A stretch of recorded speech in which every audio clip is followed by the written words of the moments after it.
Fun fact, Paul and I have been working together for over a decade, and Paul likes my story, so hopefully you guys like my story as much as Paul does. My goal here is to basically tell a really long story really quickly, and then get to the good stuff, which is basically how we took the business from a family business and then successfully sold to private equity. Give you some good, bad, and ugly in that. Careful what you wish for sometimes, but no regrets in any of this. But we'll start off with humble beginnings. Business started very simple. We were buying and selling cars from auctions, taking the cars apart and selling parts. And we started selling some of those parts on eBay, and we couldn't get enough lights. We made this decision to become a niche business and just focus on automotive lighting. And that became the future of our company. And HeadlightsDepot was born. And timing was we had some luck in timing in all of this, right? So we threw away all the other parts and we focused just on new aftermarket lighting that we could buy from Taiwan. 2008 hit, financial crisis happened, new car sales plummeted, car parts sales took off, and our business took off. So to condense it, 3,000 square feet to 13,000 square feet to 30,000 square feet to partnering with a 3PL and having distribution all over the country. So at that time, so I'm fast forwarding to 2019, I'll give you some numbers. We were doing about $15 million in e-commerce sales. Number one was Amazon. Number two was our website. And number three was eBay. So eBay, which founded the business, became probably our lowest performer. And that's kind of still how it works in e-commerce. Amazon's still number one, website's number two, and eBay's number three. At that time, Paul was helping us with our website. He helped us get off of an old OS Commerce site. So, for all you OGs out there, that's where it all started. But I want to dig into 2019. That was a big change for us. So we attended a conference, and it was for collision space. And we had been selling basically collision parts direct to consumer. And we were not in the collision space because we thought no one would pick up the phone and call us just for headlights. They want to call someone and buy their fender and their hood and their bumper and their headlights all at the same time. At this conference, someone's explaining to us this new online platform. So there's this system that body shops use for buying their parts, and we can feed the data to the systems with our parts, and they can send us an electronic order. And we could ship those parts out UPS. And my brother and I looked at each other and we said, that's an e-commerce order. So on that day, we had just created a mission and a purpose, and we were looking for our vision. So our mission was to provide hassle-free, high-quality automotive safety products at affordable prices. Our purpose was to help people drive safer. But what was the vision? And that day, our vision became to provide body shop customers with our Amazon style service. And we didn't know that we were going to become disruptors. Overnight, it didn't make any sense to us that someone buys headlights every day, but they can't return the product. If they do, it's a 15% restocking fee, and after 30 days, you own it.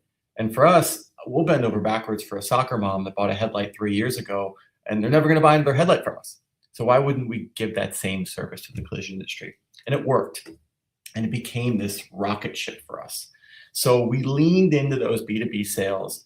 And this is where the problem happened, right? So newer headlights, and this formula was working. Before, having parts in LA and New Jersey and Atlanta was fine, right? Because your part is still available on it. Even though it says 5 days, it's still available to everyone. But in the collision space, you needed to be better, right? They wanted parts next day or same day. So we started adding more parts, more expensive, newer parts in more locations.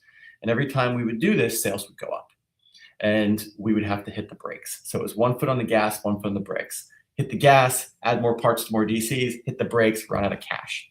So this led us down this path of needing to borrow money and then ultimately wanting to raise money so that we can grow faster, which brought us to this process. So we met with M&A bankers, and we started a process of looking to simply raise money. Our goal originally was to maintain control and raise some money, about maybe sell 20% of the company, have the cash we need to grow, pour a little fuel on the fire. Through that process, we did have some offers to give us a smaller amount of money, but it was kind of like loan shark offers. They wanted to lend us the money at ridiculous interest rates, and they can convert it to equity whenever they want. And that didn't feel right to us. And in that process, though, we did have two real offers to buy the entire company. One was from a private equity firm, and one was from a large privately held company.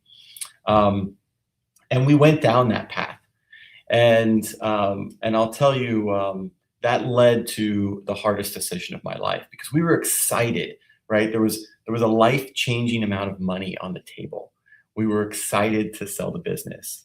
And I'll tell you, people ask me, was that process stressful? And I say, it was very stressful, but not for the reason you think. It wasn't stressful because I was afraid it wouldn't happen. It was stressful when I realized it was going to happen. So we are, through our due diligence, we've spent a fortune with our lawyers. We're at the finish line, and I can't sleep at night. And I call my brother and I say, I think the timing's wrong. I don't think we should do this. And I mean, I'm stressed. I'm literally at the most stressed moment of my life, because I'm not sure if this was the right move. Yes, it's a lot of money. Yes, we would only sell the business if someone was offering us more than we thought it was worth. So the numbers were perfect. But I was selling my baby, right? We put our heart and our soul into this business. It was growing. Everything's working. We have a formula that works, and here we are selling it. And I'll tell you, that was the hardest moments of my life, was that stress of feeling like maybe we're not supposed to do this. But we got through it. We did do the deal. I'll give you a little details on that. And I had a new boss, right? So we were acquired by another company through the PE firm. So the other company was the platform. We were the add-on. And that was a good experience, right? My boss was not a jerk. I learned from him. Eventually, fast forward, he lost his job and they made me the CEO. So that worked out. And then, so we did that deal in June of 23. And then I became the CEO of the new combined company. And then in July of last year, we sold the company again. And now I'm not the boss again. So now I'm part of an even larger company. And now I sit as the president of Ecommerce, and I'm having a good time. But what I really want to talk about today is how the process works. And I'm sure a lot of people on this call have had people talk to them about buying their business. And through the course of owning our business since 2002 until we sold it, we had multiple people come to us and say, "Would you consider selling your business? We'd like to buy your business." And they ask you for a bunch of information that you're not comfortable sharing. They put you through a bunch of work, and then nothing happens.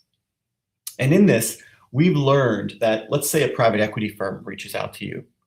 A private equity firm, a small one, is typically looking at 100 deals a month and putting out an LOI on maybe one of them.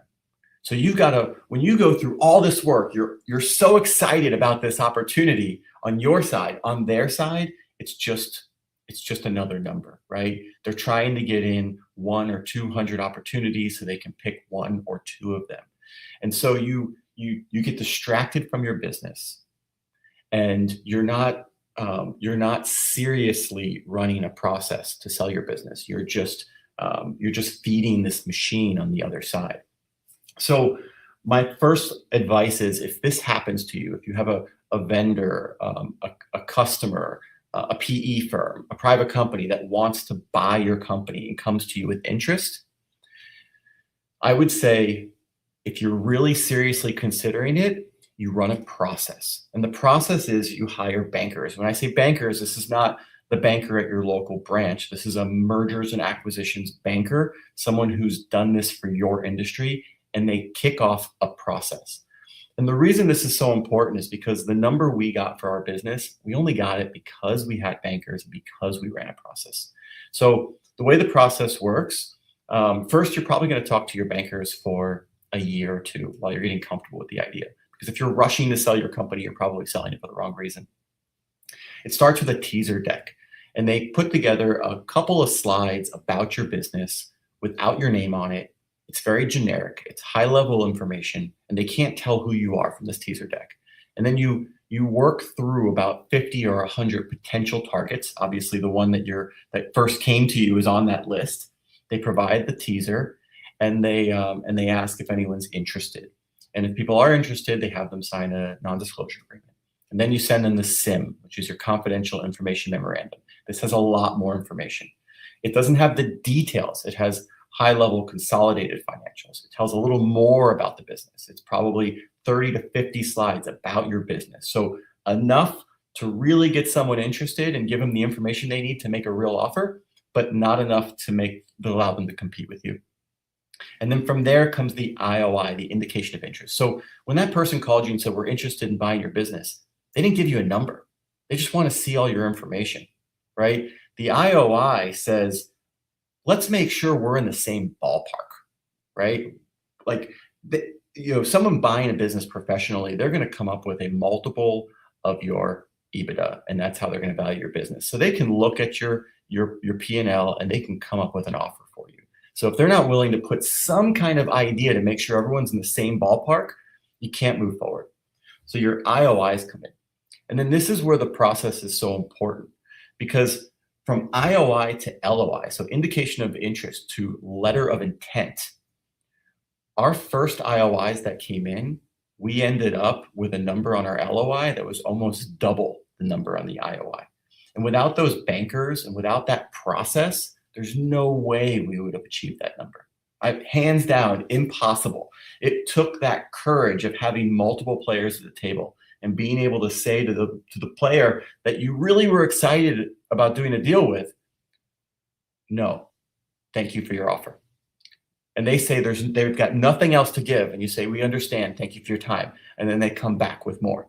But you can't do that unless you've got multiple players at the table. So you have to run that process. Don't get too excited about someone calling you and say they want to buy your business. That's great. Put them on the list, hire M&A bankers, run the process. From there, you sign an LOI with one person. It's exclusivity period. And you go through the due diligence, which is absolute hell. They pick apart every single aspect of your business. You're still afraid they're just stealing your information from you because they're going to compete with you. And then you go through legal, which somehow costs $100,000 to $150,000 for lawyers to fight back and forth. The process is grueling. Our process, we started, we had our SIM ready and teasers out in November, and we had our LOI signed in, I want to say, January, February, and then we closed our deal on June 22nd. So that's how long our process took. I've heard some to take shorter. Some people can pull them off together in 3 months, and some people it could take a year. But that's how the process worked for us. And there's one thing I wish my bankers prepared me better for, was understanding my number. When you get this number on your IOI or LOI, it's got this millions of dollars on it, and you're like, that's the money that comes to me, right? Like, not exactly. So when a private equity firm makes an offer to you, they say next to the big fat number, cash out, debt out, net working capital adjustment. I understood the cash out. It means any cash in the bank comes to me.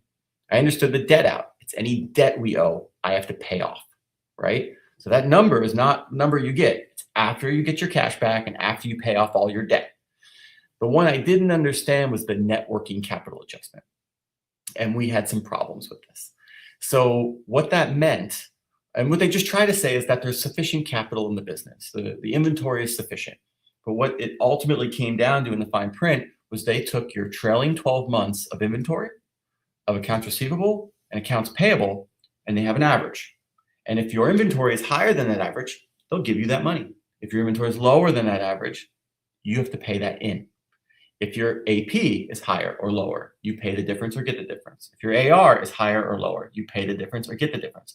I get why it's there. It's there to keep you honest, right? They don't want you going to all your customers and saying, hey, it's cash out. Here's 50% off. Inventory drops down, bunch of cash comes in, right? Or, hey, you've got a bunch of accounts receivable. Everyone, if you pay your accounts receivable today, 50% off. This fixes noise, right? It makes it so you can't play games. It keeps everyone honest. But I wish I understood that net working capital ahead of time. And it created a real conflict. So earlier I told you about this moment of me waking up and feeling like this was the wrong thing to do about 2 weeks before we were closing.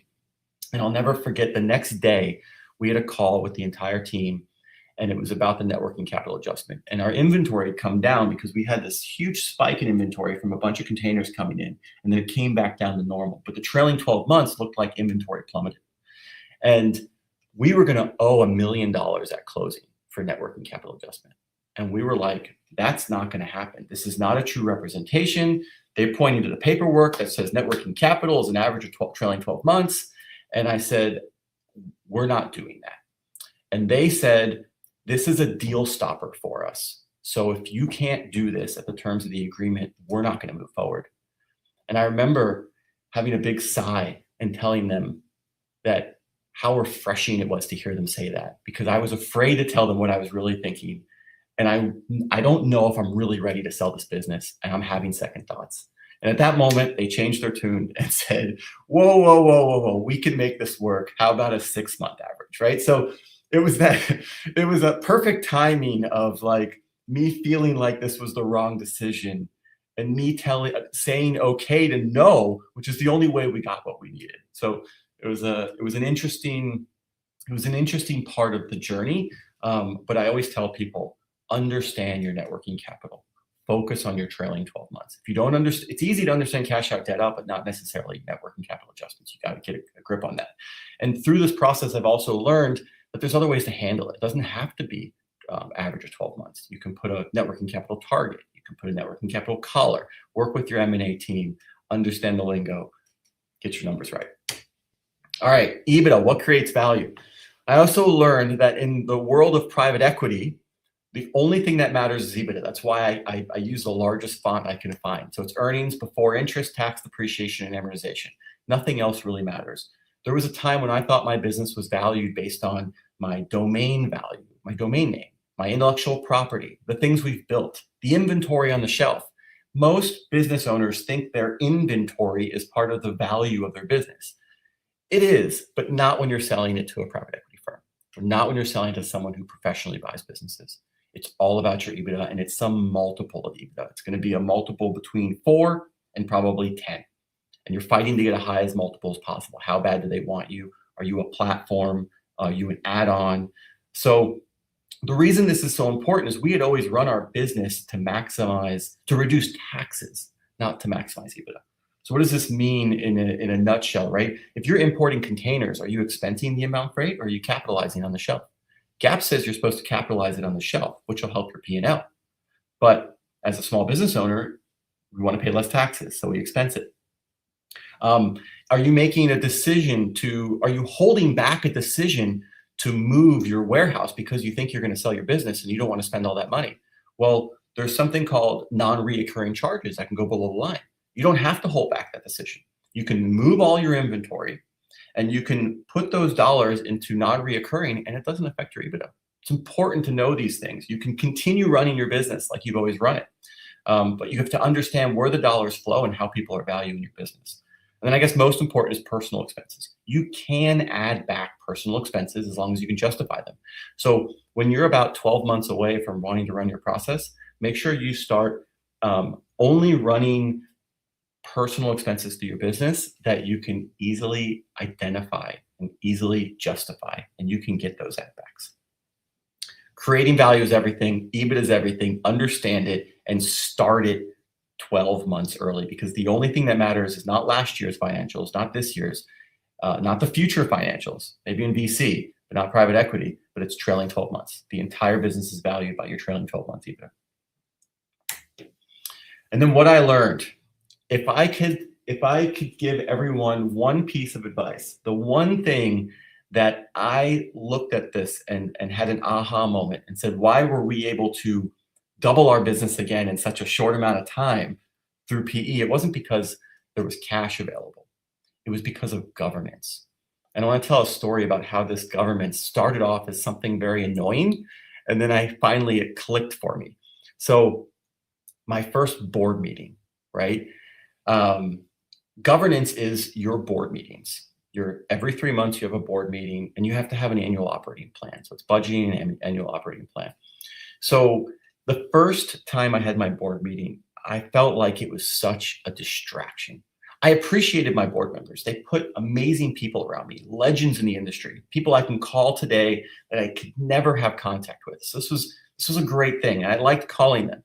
But taking everyone on the team and spending all of our energy to put a board deck together. And this is a lot of pressure, right? A 3.5-hour meeting, a lot of time and energy spent on this. And I remember thinking, we should be running the business, not trying to build a board deck. And that's a very small business way of thinking about things. And we got through the board meeting and it was good. And the board meeting was focused on two basic concepts. One is, what have we done? And the other is, what are we going to do? And then it was the next board meeting, 90 days later, that I had the aha moment. So about 30 days until the next board meeting, we sit down to start our deck for the board deck. And we realize we haven't accomplished all those things that we said we're going to do.